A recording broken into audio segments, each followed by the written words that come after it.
Hey basketball guys, we have news. Let's go to more Los Angeles Lakers news, but first, don't forget to subscribe to the channel and leave a like. The Lakers are going through a good moment, but there are 4 players who have helped the Lakers achieve many victories, which are LeBron James, Anthony Davis, Austin Reeves, and Dalton Knecht, so a great player will still be needed to form a fantastic quintet. And this player, if available, is called Paul George.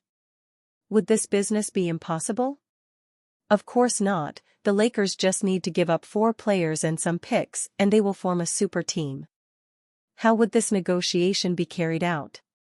Currently the Lakers' non-negotiable players are Dalton Knecht and Austin Reeves. Logically the duo Davis and LeBron do not enter into business. So you're probably looking at a D'Angelo Russell trade worth $18 million, Rui Hachimura, $17 million, Gabe Vincent, $11 million, and either Jackson Hayes or Cam Reddish, $5 million, plus 2029 and 31 first-round picks and probably some second-round/pick swaps. Could the 76ers' struggles lead to an eventual Paul George trade to the Lakers? Things are off to about as bad a start in the Paul George era for the Philadelphia 76ers as was previously conceivable. The team is currently ranked dead last in the abysmal Eastern Conference with a 2-11 record. George, Joel Embiid and Tyrese Maxey have been in and out of the lineup with various maladies. When Embiid hasn't been fighting local media, he's apparently been annoying his fellow stars with his unprofessionalism. Oh, and they owe their pick to the Oklahoma City Thunder this year if it falls out of the top 6.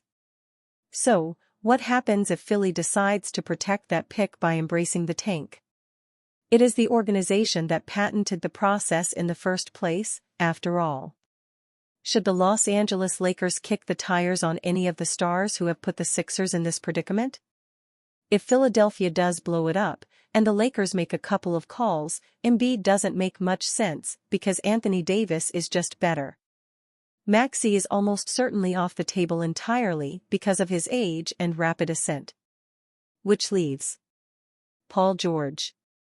As hilarious as it would be for George to be the reason the Los Angeles Clippers landed Kawhi Leonard and become one of the most disappointing star pairings ever only to walk in free agency and potentially win a championship as a Laker, it's just not worth the headache that seems to follow George. In just basketball terms, George makes a ton of sense. He's a knockdown three-point shooter, especially in catch-and-shoot opportunities.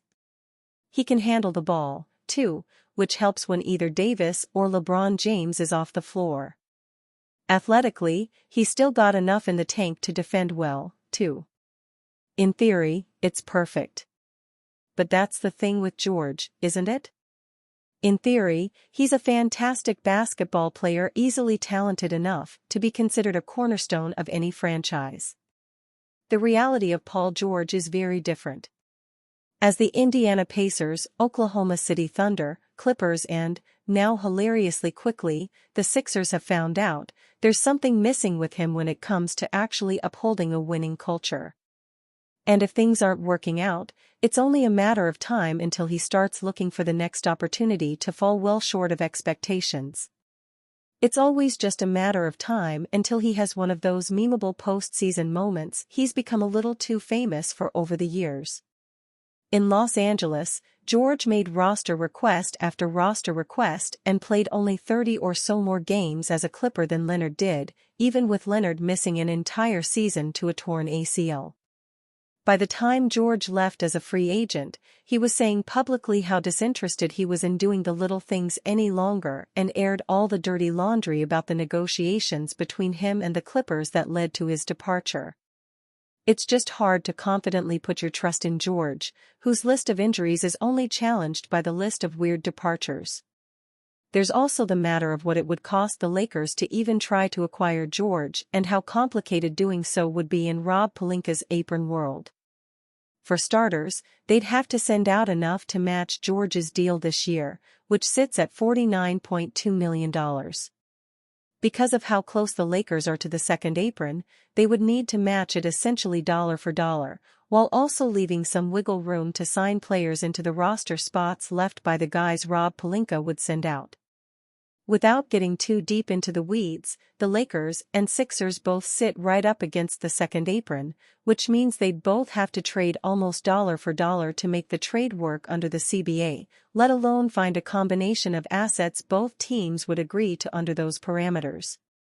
Morey also isn't moving George unless he's getting all your draft capital, too, so LA would almost certainly have to send out the 2 first-rounders they can this year, and then some. LeBron James had an FSW 3-word message for NBA teams that didn't draft Dalton Knecht. Knecht erupted for a career-high 37 points and 9 three-pointers made in Tuesday's win. Forward Dalton Knecht defeated the Utah Jazz 124-118 on Tuesday night at the Crypto.com Arena to win their 6th straight game.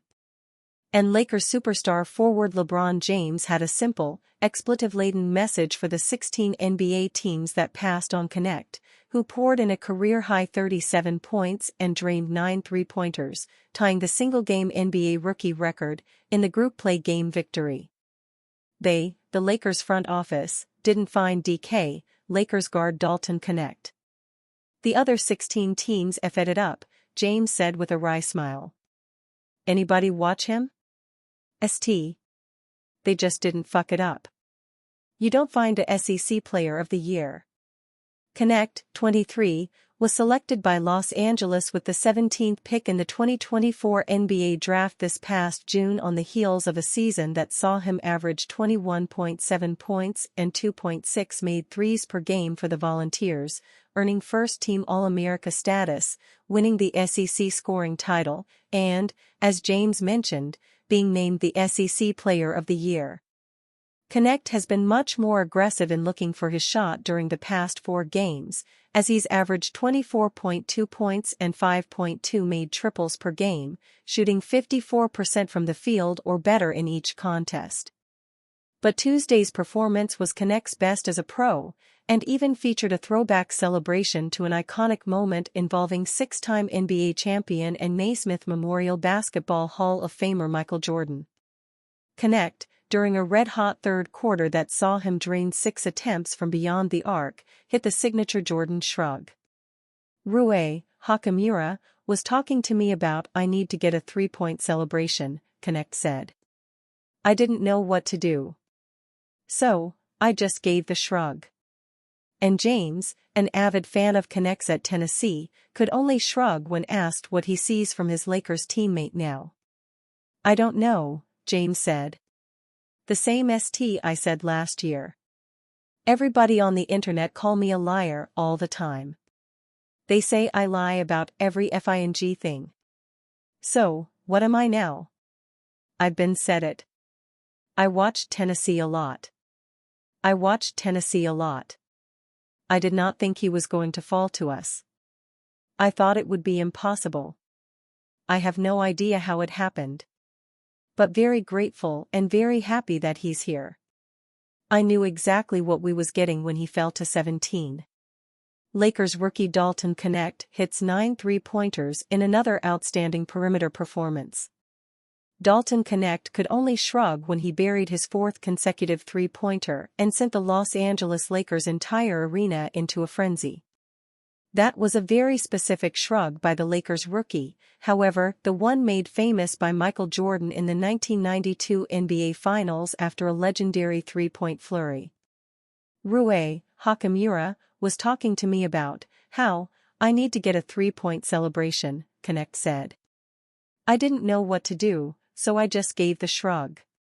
A shrug is also the increasingly accurate response to the question many NBA fans are asking after Knecht's 37-point barrage Tuesday night: just how did Knecht fall to the Lakers with the 17th pick in last summer's draft? Knecht torched the Utah Jazz with 9 three-pointers in the Lakers' 124-118 victory, tying the single-game rookie record. He got on a major roll in the third quarter, hitting those 4 consecutive threes before adding 3 free throws and another triple and yet another 3 at the start of the fourth. I just got in a groove, Knecht said. My teammates found me, and they were looking for me every time. They made it easy for me. I just had to get open and get the shot up.